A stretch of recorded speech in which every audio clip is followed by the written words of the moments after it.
आज हम बात करेंगे 2006 की फिल्म ए गुड ईयर के बारे में। ये कहानी है लंदन में रह रहे इन्वेस्टमेंट बैंकर मैक्स की, जिसे अपने चाचा से विरासत में एक बंगला और फार्म हाउस मिला और उसने बेचने के लिए फ्रांस जाने का फैसला किया। मैक्स ने बचपन में ही अपने माता पिता को एक कार एक्सीडेंट में खो दिया, जिसके बाद वो गर्मी की छुट्टियां बिताने के लिए अपने चाचा हेनरी के पास जाया करता था। फ्रांस के रहीसी इलाके में हेनरी के घर पर समय बिताकर मैक्स ने हेनरी से जिंदगी जीने के मायने सीखे और साथ ही छोटी छोटी चीजों की अहमियत के बारे में भी सीखने लगा। पर हेनरी के सिखाने के बावजूद मैक्स ईमानदारी की अहमियत नहीं सीख पाया और कुछ साल बाद लंदन में मैक्स एक बैंक मैनेजर बन गया, जो सक्सेसफुल तो है पर अब वो एक घमंडी आदमी है जो हर वक्त सिर्फ और सिर्फ अपने काम में डूबा रहता है। वो ना तो अपने साथ काम कर रहे लोगों की इज्जत करता है और ना ही दूसरे इन्वेस्टमेंट बैंकर्स को वो पसंद है। सिर्फ पैसा कमाना मैक्स का इकलौता शौक होता है। एक रात मैक्स के लिए फ्रांस से एक चिट्ठी आई जिसमें हेनरी की मौत की खबर थी। वो पहले तो इस खबर से थोड़ा निराश हुआ, पर अगली सुबह फिर से अपने काम पर लग गया और केनी नाम के आदमी की वजह से अपने दुश्मनों की गालियां सुनने लगा, जिसकी उसे आदत हो चुकी थी। तब जेमा ने उसे बताया कि हेनरी ने अपनी बिल में 20 साल पहले ही अपनी सारी प्रॉपर्टी मैक्स को लिखी थी, क्योंकि मैक्स वो इकलौता आदमी है जिसका हेनरी के साथ खून का रिश्ता है। उसे विरासत में हेनरी की जायदाद मिलेगी और जायदाद पाने के लिए उसे फ्रांस जाना होगा। मैक्स फ्रांस जाने के लिए राजी नहीं था, पर जेमा से बात करके उसे पछतावा हुआ कि वो इतना मतलबी बन गया है कि कभी हेनरी से उसने बात तक नहीं की। उसी रात अपने दोस्त चार्ली से मिला, जो रियल एस्टेट के बारे में अच्छी जानकारी थी। मैक्स ने फ्रांस में बिताया हुआ अपना बचपना और अंकल हेनरी के बारे में बताता है। मैक्स चार्ली को अपने अंकल के प्रॉपर्टी के बारे में डिस्कस करता है। चार्ली उसे बताता है कि तुम्हारे अंकल की प्रॉपर्टी प्रेजेंट टाइम में 9 से 10 बिलियन डॉलर है। यह सुनकर मैक्स उसे बेचने के बारे में सोचने लगा और अगले ही दिन वो फ्रांस के लिए रवाना हुआ। फ्रांस पहुंचने पर जेमा ने मैक्स को एक छोटी सी गाड़ी के रूप में एक तोहफा दिया और मैक्स का काम संभालने का जिम्मा केनी ने उठाया। प्रोविंस के गलियों में मैक्स अपने अंकल का घर भूल गया और वो जीपीएस सिस्टम की मदद से सही रास्ता ढूंढने की कोशिश करने लगा। कई घंटे बाद आखिरकार उसे हेनरी का घर मिल ही गया। घर का हर को ना देखने के बाद मैक्स घर में गया, पर वहां उसे कोई नहीं मिला। सालों बाद उस घर को देखने पर मैक्स को अपना बचपन याद आने लगा और धीरे धीरे उसे अपना बिता हुआ अतीत और हेनरी के साथ बिताया हुआ वक्त उसे याद आया कि किस तरह खेलते हुए हेनरी ने उसे समझाया था कि जीतने से इंसान को कोई सीख नहीं मिलती और हार कर ही हमें अपनी गलतियों को सुधारने का मौका मिलता है। मैक्स जैसे ही खेतों में गया तो उसे फ्रांसिस नाम का एक आदमी मिला, जो सालों से वहां उस प्रॉपर्टी की देखरेख कर रहा है, और उसके कुत्ते को मैक्स बिल्कुल पसंद नहीं आया। कुछ देर तक उससे बातें करने के बाद मैक्स घर में गया और हेनरी की बनाई हुई वाइन के मजे लेने लगा, पर ना तो उसे वाइन अच्छी लगी और ना ही अगली सुबह उसे घर में खाने को कुछ अच्छा मिला। उसे फ्रांसिस की पत्नी मिली, जिसे मैक्स को पिछली बार बचपन में देखा था और उसके लिए ब्रेकफास्ट बनाती है। और कुछ देर बाद जेमा ने बताया कि मैक्स के कारनामों की वजह से उनके बॉस पर सवाल उठ रहे हैं और वो उसी शाम मैक्स के साथ एक मीटिंग करना चाहता है। जिसके बाद मैक्स वहां से फौरन निकल गया और इस बीच चार्ली से फोन पर बात करने की वजह से उसने एक लड़की को बीच रास्ते में टक्कर मार दी,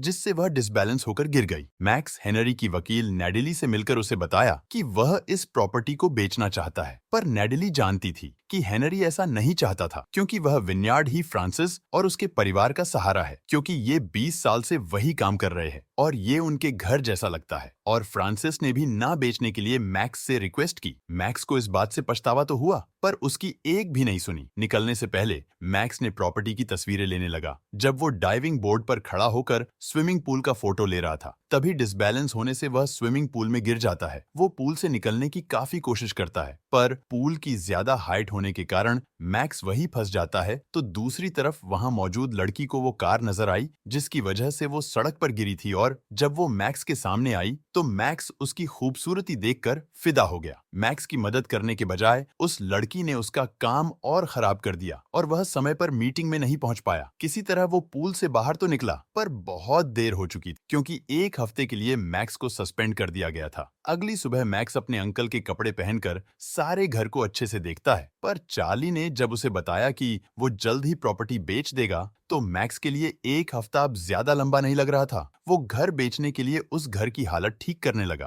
पर एरिया बड़ा होने के कारण मैक्स फ्रांसिस से मदद मांगता है, पर उसने मदद करने से मना कर देता है। तब उसने फ्रांसिस से वादा किया कि प्रॉपर्टी बेचने के बाद भी वो बिलियर्ड्स में रह सकता है, जिसके बाद फ्रांस अपने पिता के साथ मैक्स की मदद करने लगा। घर की मरम्मत करते हुए फिर से मैक्स को अपना बचपन याद आने लगा और कुछ पलों के लिए उसे खुशी तो मिली। पर अगले दिन क्रिस्टीन नाम की एक लड़की उस घर में आ पहुंची और उसने बताया कि वो हेनरी की नाजायज बेटी है। क्रिस्टीन यूरोप के ट्रिप पर निकली थी और अपने पिता से जिंदगी में पहली बार मिलने आई थी, पर मैक्स ने उसे प्रॉपर्टी के बारे में कुछ नहीं बताया, सिर्फ हेनरी की मौत के बारे में ही बताया। इसके बाद मैक्स तुरंत अपने लॉयर नेडली से मिला। नेडली ने मैक्स को बताया कि फ्रेंच कानून के तहत क्रिस्टीन चाहे हेनरी की नाजायज औलाद क्यों ना हो, उसके जायदाद की हकदार वो अकेली है। नेडली की राय थी कि इस मामले को कोर्ट तक ना ले जाया जाए, क्योंकि वो मैक्स के लिए अच्छा नहीं होगा। घर लौटते हुए मैक्स फैनी को देखता है, जिसका एक कैफे होता है, और मैक्स कार पार्क करके उससे मिलने के लिए जाता है। फैनी जो अपने कैफे में आए हुए कस्टमर को अटेंड कर रही होती है, जो मैक्स को देखकर बेहद नाराज होती है, क्योंकि उसने अपनी गाड़ी से गिरा दिया था, और उससे बेहद रुडली बात करती है और अपना लहंगा उठाकर अपनी थाई पर लगी चोट को भी दिखाती है, जो मैक्स की वजह से लगी थी। अपनी बेइज्जती करवाकर मैक्स जब घर आता है तो फ्रांसिस घर की सफाई कर रहा होता है। मैक्स फैनी के बारे में पूछता है। फ्रांसिस उसे बताता है फैनी तलाकशुदा है, वह एक लड़के से शादी करने वाली थी, पर उस लड़के ने उसके साथ बुरा बर्ताव किया और इसीलिए उसने फैसला कर लिया कि वो किसी मर्द को अपने करीब नहीं आने देगी। कुछ वक्त और फ्रांसिस एक दूसरे के साथ टेनिस खेलने लगे। टॉमी ने भी उनका इस खेल में खूब साथ दिया और खेल के साथ उन दोनों की दोस्ती होने लगी। और उसी रात मैक्स क्रिस्टीन के साथ डिनर कर रहा होता है, जिसे अपने अंकल की बनाई हुई वाइन देता है, और वह नोटिस भी करता है कि क्रिस्टीन को वाइन के बारे में काफी जानकारी है। मैक्स को बताती है जो हम लोग वाइन पी रहे हैं इसकी प्राइस यूएस और यूके में हजारों डॉलर की है। क्रिस्टी को वाइन के प्रति इंटरेस्ट देखकर मैक्स ये मानने को तैयार नहीं होता। ये अंकल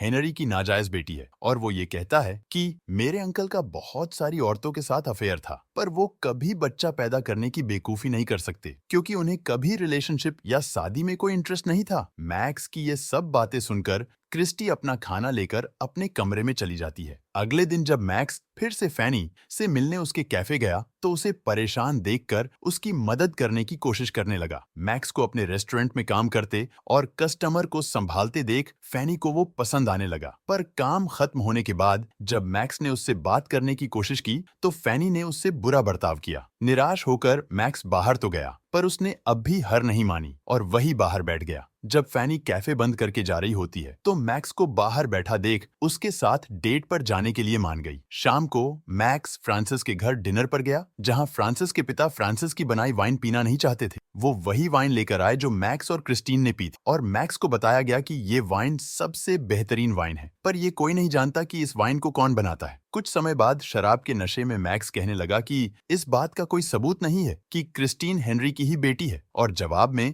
क्रिस्टीन सिर्फ ये कहा कि वो अपने पिता के बारे में जानना चाहती थी और उसका कोई और इरादा नहीं। वो नशे में वहां से चली गई, और जब मैक्स उसके पीछे गया तो उसे वह खेतों के बीच मिली। किसी तरह वो क्रिस्टिन को घर तक ले आया और क्रिस्टिन मैक्स से कहने लगी भले उसको अपना कजन ना माने, पर वो उसके अंकल हेनरी की ही बेटी है, और वो प्रॉपर्टी पर हक जमाने नहीं बल्कि वो अपने फादर का घर देखने आई थी, क्योंकि वो बिना फादर की बड़ी हुई है। क्रिस्टिन को सुलाने के बाद मैक्स को उसके लिए बुरा लगता है, क्योंकि एक अनाथ होने की वजह से वो जानता है कि बिना पेरेंट के बड़ा होना कैसा लगता है। अगले दिन मैक्स देखता है कि क्रिस्टिन हैंगओवर में अंकल हेनरी की पुरानी डायरी और फोटोज पूल में फेंक रही है, क्योंकि अब उसके लिए ये सब यूजलेस है। अब मैक्स वो सब सारी चीजें पूल से निकालता है। मैक्स देखता है कि उसके अंकल की डायरी में क्रिस्टिन की मोम का जिक्र है, और साथ ही उस डायरी में ठीक वैसे ही एक फोटो है जैसे क्रिस्टिन के पास है, जिसका मतलब जरूर क्रिस्टिन के मोम से सीरियस अफेयर था और क्रिस्टिन उन्हीं की बेटी है। और कुछ ही देर बाद चार्ली मैक्स को फोन करता है और कहता है वो उसके अंकल के घर आ चुका है।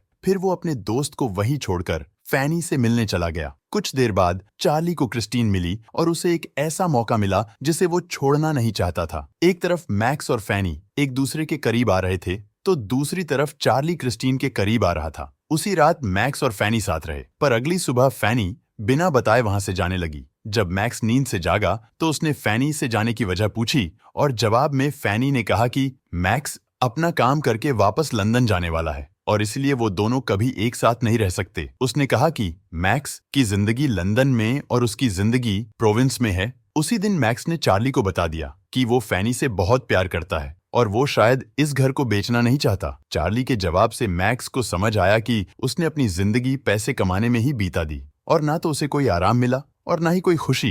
विनयार्ड में कुछ समय बिताने के बाद फ्रांसिस उसके सामने आया और उसने बताया कि विनयार्ड इंस्पेक्टर को उसने पैसे दिए थे और उससे कहा था कि वो मैक्स से कहे कि ये मिट्टी खराब है, ताकि खराब मिट्टी के बारे में सुनकर मैक्स इस प्रॉपर्टी को ना बेचे। उसने ये भी बताया कि प्रोविंस की सबसे महंगी और बेहतरीन वाइन हेनरी और मैक्स ने खुद बनाई थी, पर आज तक हेनरी ने ये बात मैक्स को नहीं बताई। उसने कहा कि हेनरी कभी अपनी जमीन मैक्स को देना नहीं चाहता था क्योंकि मैक्स एक मतलबी आदमी बन गया था, पर यह बात वह अपनी बिल में लिख नहीं पाया। जब मैक्स ने बताया कि वह जमीन बेचने वाला है तो फ्रांसिस ने कहा कि उसने जमीन नहीं अपने अंकल की आत्मा को बेचना चाहा है जो मैक्स से बेहद प्यार करते थे। अगली सुबह क्रिस्टीन घर से निकलने लगी। इससे पहले कि वो वहां से चली जाती, मैक्स ने उसे किताब दी और अलविदा कहकर वहां से चला गया। उस किताब में हेनरी की आखिरी चिट्ठी थी जिसमें उसने क्रिस्टीन के बारे में लिखा था और यह भी लिखा था कि वो चाहता है मैक्स क्रिस्टीन को ढूंढकर उसकी सारी प्रॉपर्टी दे दे। सच तो ये था कि हेनरी के नाम से वो चिट्ठी मैक्स ने ही लिखी थी